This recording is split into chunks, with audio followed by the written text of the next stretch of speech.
আজকের রেসিপি চালতা দিয়ে মুসুরির টক ডাল। প্রথমে ডালটাকে ভালো করে ধুয়ে কড়াইয়ে গরম জলে ডালটাকে ভালো করে সেদ্ধ করে নেব। আর অন্যদিকে চালতাটাকেও ছোট টুকরো করে কেটে গরম জলে দিয়ে হালকা সেদ্ধ করে নেব।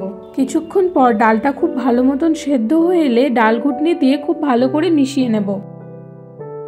এবারে ডালে দিয়ে দেব স্বাদ মতন লবণ, পরিমাণ মতন হলুদ, কাঁচা লঙ্কা আর সেদ্ধ করে রাখা চালতাগুলো। এরপর পরিমাণ মতন গরম জল মিশিয়ে নেব। তোমরা যে যেরকম পছন্দ করো ঘন পাতলা জলের পরিমাণটা সেই হিসাবেই দেবে, তবে টক ডাল পাতলাই বেশি ভালো লাগে। এবারে ভালো করে ফুটে উঠলে একটা অন্য পাত্রে ঢেলে কড়াইতে সর্ষের তেল গরম করে শুকনো লঙ্কা আর সর্ষে ফোড়ন দিয়ে ডালটাকে ছুঁকে নেব। ব্যাস 2-1 মিনিট ফুটিয়ে নামিয়ে নিলেই রেডি চালতা দিয়ে টক ডাল। এখন হালকা হালকা প্রায় গরম পড়তে শুরুই হয়ে গেছে। গরমকালে দুপুরে ভাতের পাতে টক ডাল খেতে বেশ ভালোই লাগে, তাই ঝটপট রেসিপিটি ফলো করে বাড়িতে বানিয়ে ফেলো আর আমাকে কমেন্ট করে জানাও তোমাদের কেমন লাগলো।